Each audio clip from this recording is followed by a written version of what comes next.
आप सबको पता है कि युवाओं के साथ कितना बुरा किया जा रहा है। वो अपनी मन की भड़ास कहां निकाले, उन सबकी मन की भड़ास मैं निकालूंगा आज अगर हम ये सोच रहे हैं कि जो एनटीपीसी आरआरबी के एग्जाम में 2.5 करोड़ बच्चों से फॉर्म भरवा के 500 रुपए फीस वसूल के बोलते हैं कि 400 रुपए बाद में वापस करेंगे, कितना बढ़िया बड़ा प्रॉब्लम क्या होता है ना कि सरकार की इच्छा शक्ति है या नहीं है। हम आपको 2019 का एग्जांपल देखिए। 2019 में 55 करोड़ लोगों ने वोट दिया। ये छोटा मोटा वोट नहीं था, 55 करोड़ लोगों ने वोट दिया। 1 लाख सेंटर बनाए गए वोटिंग डालने के लिए, विद पूरी सिक्योरिटी के साथ वोट डाला गया। सबका उनका पर्चा दिया गया, आप जाके वहां वोट डालिए। 55 करोड़ लोग का। लेकिन इस 2019 के इलेक्शन से जस्ट 1 महीना पहले मार्च 2019 में एक वैकेंसी निकाली गई। 90,000 रेलवे की वैकेंसी निकाली गई। लोगों को लगा कि यह वैकेंसी उनके भविष्य के लिए, लेकिन भविष्य के लिए नहीं था। यह इसलिए मार्च में निकाला गया था क्योंकि अप्रैल में इलेक्शन थे और इलेक्शन हो भी गया। 55 करोड़ लोग वोट भी दिए। अप्रैल में इलेक्शन चालू हुआ, मई में रिजल्ट आ गया, प्रधानमंत्री लोग बन गए, लोग सांसद बन के घुस गए, लोग संसद भवन के अंदर, दिल्ली एकदम बढ़िया से ऐश से जी रहे हैं। लेकिन उसी वैकेंसी में इस 90,000 पोस्ट के लिए लगभग 3 करोड़ लोगों ने फॉर्म भरा था। अब रेलवे कह रही है कि हमारे पास वेंडर नहीं है, हमारे पास एग्जाम लेने की क्षमता नहीं है 3 करोड़ का, और उन 3 करोड़ लोगों ने 500 रुपए दिया था। तो आप गुणा कर लीजिए, उन 3 करोड़ लोगों का 500 रुपए कितना हो जाएंगे। अब आप जरा देखिए, जो इलेक्शन कमीशन है वो 55 करोड़ लोगों का इलेक्शन करा सकता है, लेकिन जो स्टूडेंट्स के लिए सिलेक्शन कमीशन है वो 3 करोड़ लोग का नहीं करा सकता है। तो आप काहे लिए हम लोग से पैसा मांग लिए? स्टूडेंट्स का पैसा किस लिए लिए लोग? इतने दिन का पैसा आप कहां कर रहे हैं? आपको आज तक वेंडर नहीं मिला तो किस काम के हैं? आप सामने आके कहिए ना कि हमारे पास वेंडर नहीं मिल पा रहा है, हम कैसे एग्जाम कंडक्ट कराएं। आपको जब इतनी क्षमता नहीं थी तो इलेक्शन वहां पर आप फॉर्म भराने से पहले ही रोक देते। इससे तो साफ यही पता चलता है कि जो 90,000 की वैकेंसी थी वो केवल 2019 का चुनाव को ध्यान में रख के किया गया था, और जो पहले से जो ट्रैक रिकॉर्ड। दूसरे बच्चे का सुनो, अजय चौधरी जी ने, किसी बच्चे ने कमेंट किया है, सर जी हम आरआरबी अजमेर एनडब्ल्यूआर से टेक्नीशियन टीआरडी में सेलेक्ट हुआ था। 1 साल पहले हमारा पैनल आया था, बट अभी तक ज्वाइनिंग नहीं मिली और अभी भी बोल रहे हैं कि पता नहीं कब मिलेगी ज्वाइनिंग। हाँ जी, पूछ रहा है आपका भारत क्या है, ये क्या है, क्या चल रहा है आपके देश में? बहुत युवाओं का देश है ना, ये युवा ही है। ये कोई बुजुर्ग आदमी नहीं है या 2 साल का दूध पीता बच्चा नहीं है, ये युवा है। जरा जवाब देना आप इस चीज का। कौन कह रहा था वो यहाँ पर कि हम तो मोदी को ही लाएंगे अगली बार? मैं कह रही तुम मोदी क्या, मोदी के तो बच्चे नहीं है, तुम मोदी के बच्चे को भी प्राइम मिनिस्टर बना देते। पर लेकिन यहाँ पर जो धांधलेबाजी हो रही है इसको तो नहीं करो यार, इसको सपोर्ट मत करो यार। कम से कम हम नहीं है मोदी के काम से वो, मतलब कोई ऐसे हमें नहीं लग रहा कि मोदी ने मेरे साथ कोई पर्सनल मेरा लॉस किया हो। मेरा कोई लॉस नहीं है इसके अंदर, लेकिन आपका लॉस है। अब मुझे बताओ इस बच्चे की इसमें क्या गलती है? क्या गलती है इस बच्चे की? इसने अपना 100% नहीं, इसने अपना 1000% दिया। अजमेर राजस्थान का बच्चा है। हाँ जी, राजस्थान में तो कांग्रेस की सरकार है। आपको लग रहा है ना एक बच्चे की तो हद तो तब होगी जब एक बच्चा मुझे यहाँ पर कमेंट कर रहा है, मैडम कांग्रेस की सीट लेना चाहती हो क्या? आपको कांग्रेस से पैसा मिल गया क्या? अबे बेशरम, तुझे शर्म नहीं आ रही? ये देखो अजमेर, यहाँ तो कांग्रेस है ना, कांग्रेस उठा सकती है ना आवाज, उठा ले आवाज, उठा ले, लेकिन नहीं उठाएगा। सारी सरकारें निकम्मी है, जो आ गई वो भी निकम्मी है, जो गई वो भी निकम्मी है, और जो है वो भी निकम्मी है। इस बच्चे का तो अगर आप दर्द सुन लोगे तो कच्चे दिल वाले तो नहीं सुने, क्योंकि वो तो रो देंगे और उसके बाद वो सुन भी नहीं पाएंगे। तो कच्चे दिल वाले मेरा वीडियो ना देखें यहाँ पर, और मोदी भक्त और अंधभक्त भी ना देखें इस वीडियो को। अब चलो, अगर 5 सितंबर तक एनटीपीसी और ग्रुप डी का एग्जाम डेट नहीं आया तो मैं आत्महत्या कर लूंगा, हाँ जी, बताइए क्या जवाब है इसका आपके पास? कौन देगा जवाब इसका? कौन देगा जवाब?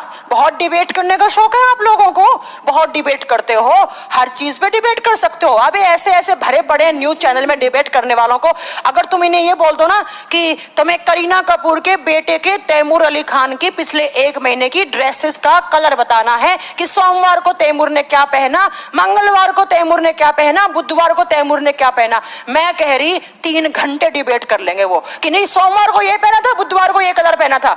3 घंटे जो आपके डिबेट वाले आते हैं ना, ये 5-6 के मैं नाम भी लेना चाहूंगी यहाँ पे, वो जो आ रहे हैं ना यहाँ पे डिबेट करने के लिए, तैमूर अली खान के कपड़े याद करके बैठ जाएंगे वो। 7 दिन लगातार हर दिन 3 घंटे लड़ाई कर सकते हैं वो कि नहीं उस दिन तो काला पहना था।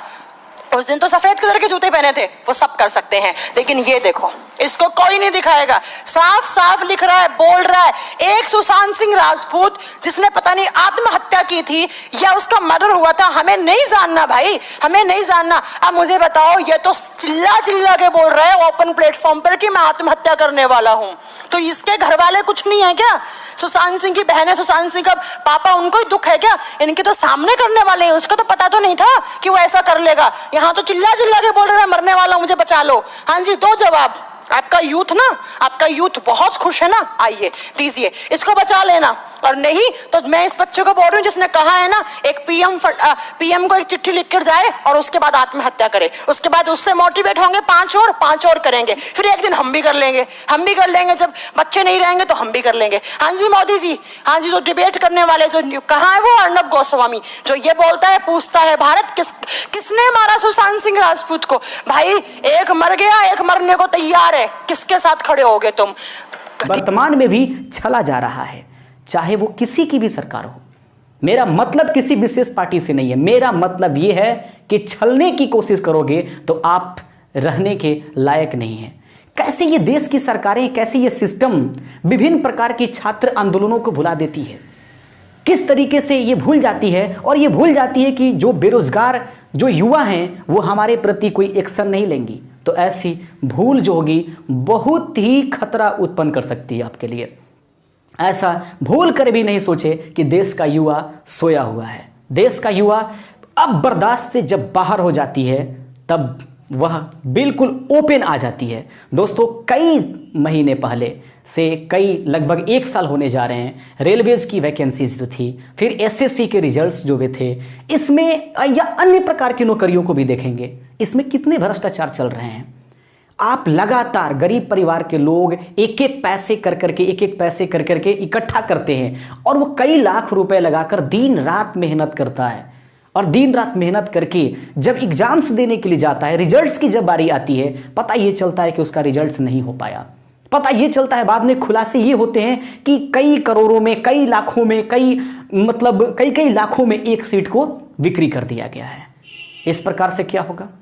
इस प्रकार से देश का जो पढ़ने लिखने वाला युवा है वह बेरोजगार लगातार होते चला जाता है। और रही बात इस बेरोजगारी पर सवाल, कोई चैनल वाले नहीं दिखाते, एनडीटीवी को छोड़कर।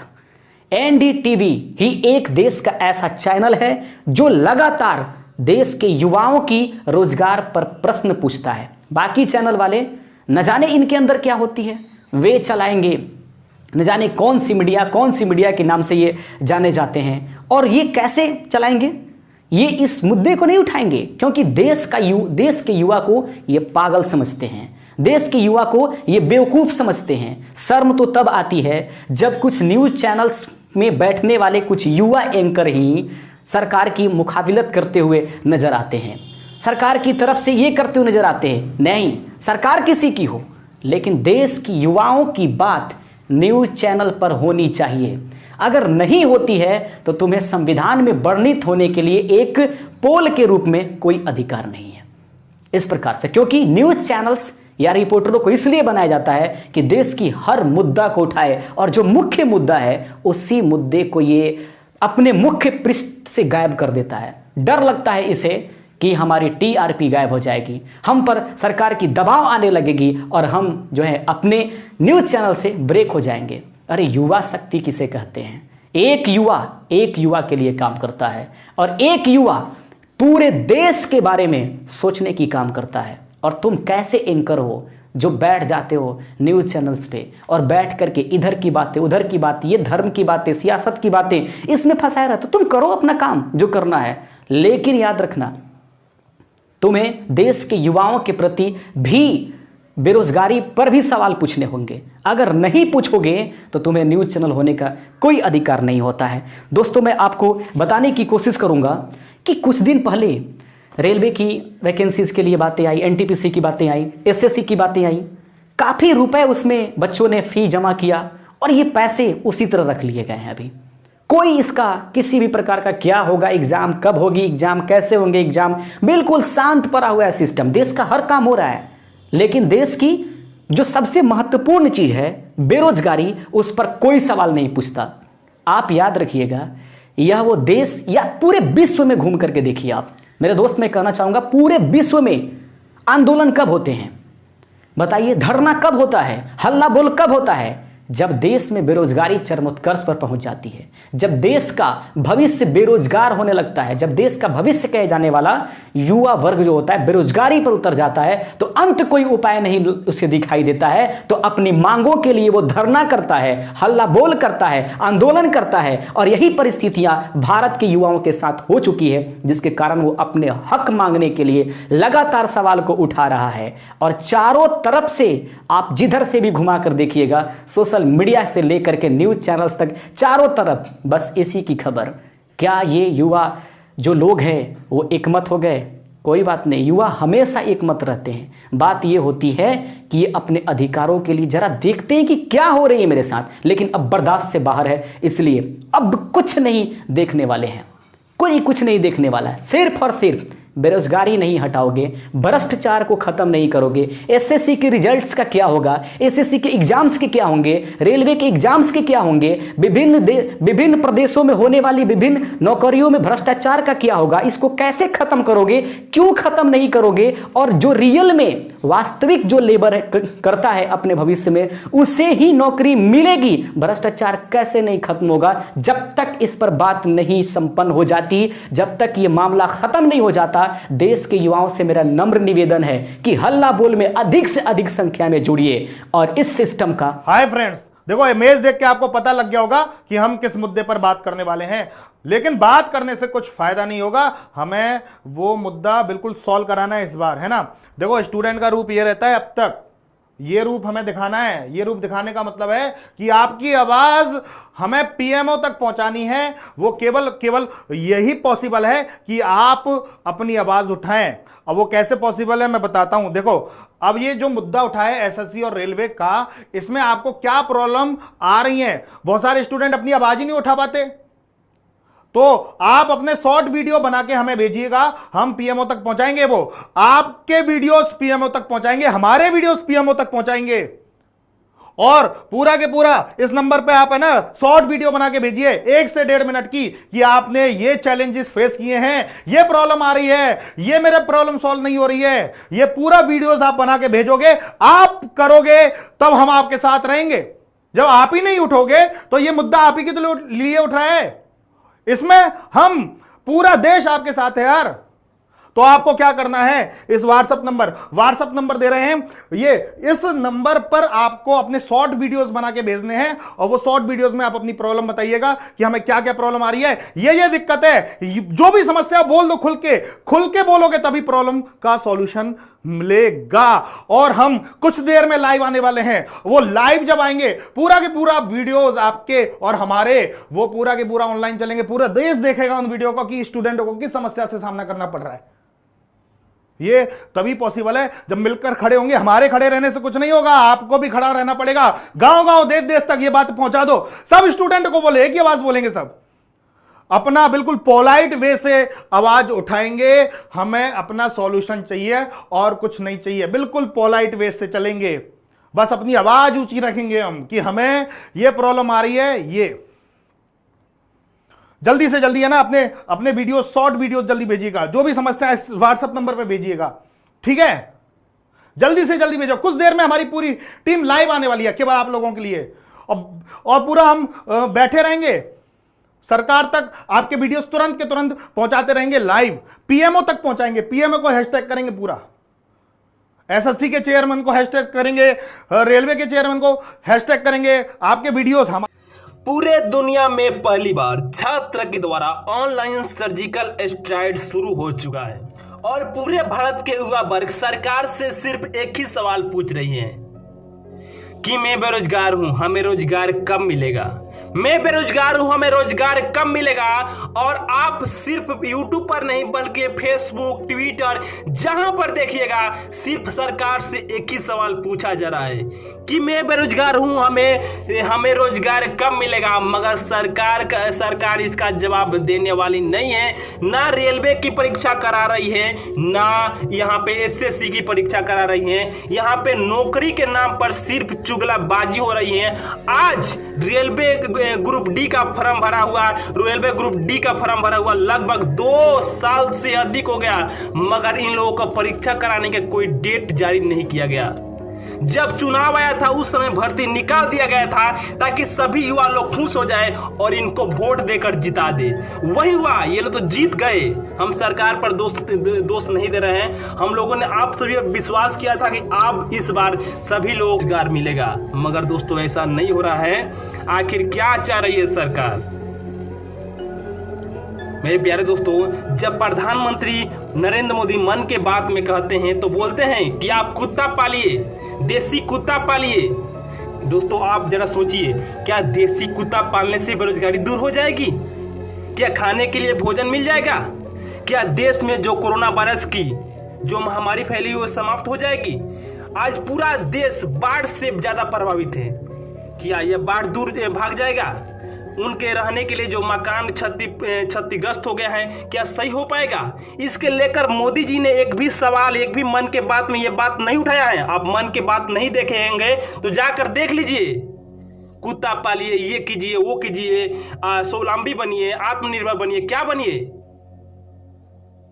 जब देश के युवा नौकरी के लिए लगातार कई सालों से पढ़ रहे हैं और एक चीज पर फोकस किया है कि हमको नौकरी करना है, अब बोलिएगा कि आप जीरो से शुरू करिए, आत्मनिर्भर बनिए, अपना रोजगार शुरू कीजिए खुद से। तो आपको किस लिए वोट देकर जिताए हैं? जब हम लोग खुद से ही करना था, हमें आत्मनिर्भर ही बनना था, तो पहले ही हम लोग बन सकते थे। मेरे प्यारे दोस्तों, आपको जानकारी के लिए बता दूं कि सिर्फ लॉकडाउन में 12 करोड़ 20 लाख लोग बेरोजगार हुए हैं और इस पे सरकार कहीं पर भी थोड़ा सा टिप्पणी नहीं कर रही है कि इन लोगों को रोजगार किस तरह दिया जाए। आपको जानकारी के लिए बताना चाहूंगा, आप अगर ये बात सुनेंगे तो आप चौंक जाएंगे।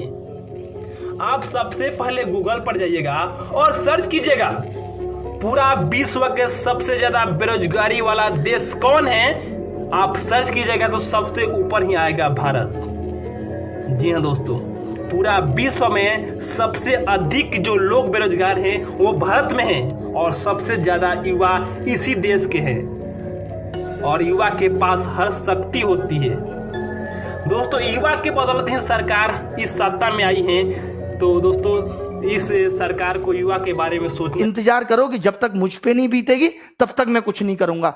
आपके भाई बंधु जिनको 2 साल बाद भी सीजीएल देना है, सबको लगना होगा। आपके पिता मम्मी सबको न्यूज चैनल को बायकॉट करना होगा और आपके लिए ट्वीट करने होंगे, आपके लिए कैंपेनिंग चलानी होगी। चाहे यूट्यूब पे हम चलाएंगे, जैसे कि हैशटैग अभी चल रहा है, एसएससी डिक्लेयर रिजल्ट चल रहा है, और एक चल रहा है hashtag speak up for SSC railway exam. सोचिए कितना गलत हो रहा है यार।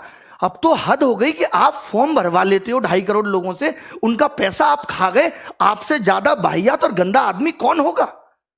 अब थोड़े दिन बाद रेलवे बिक जाएगी, किसी को कोई मतलब नहीं है, सब बच्चों का पैसा डूब गया। अरे मेहनत की कमाई है, खून पसीना बहा के कमाया है 1-1 रुपया। आप कमा के देखो, सरकार का एक आदमी कमा के देखे, फोकट की सैलरी मिल जाती है ना, जगह जगह से पसीना आ जाएगा, जगह जगह से। अभी तो आपको सैलरी भी मिल रही है साहब। मुझे तो ये समझ में नहीं आता, अगर ये समाज सेवा करते हैं नेता लोग तो इनको सैलरी किस बात की है? और जब ये सैलरी लेते हैं तो फिर इनको नौकर की तरह क्यों नहीं ट्रीट किया जाता? फिर ये राजा किस बात के हैं जब ये सैलरी ले रहे हैं देश से? तो बताइए आप। मोदी जी तमाम दिन से मन की बात कर रहे हैं, एक एक बात मैंने इनकी मन की सुनी है। भाई साहब, मन की बात में आज तक इन्होंने रोजगार पे बात की नहीं। अरे रोजगार को गोली मारो, जो रोजगार निकाल दे कम से कम उसे तो टाइम पे दो, या उसे भी टाइम पे नहीं दोगे, उसे भी आपने अपने रेवेन्यू का जरिया बना लिया।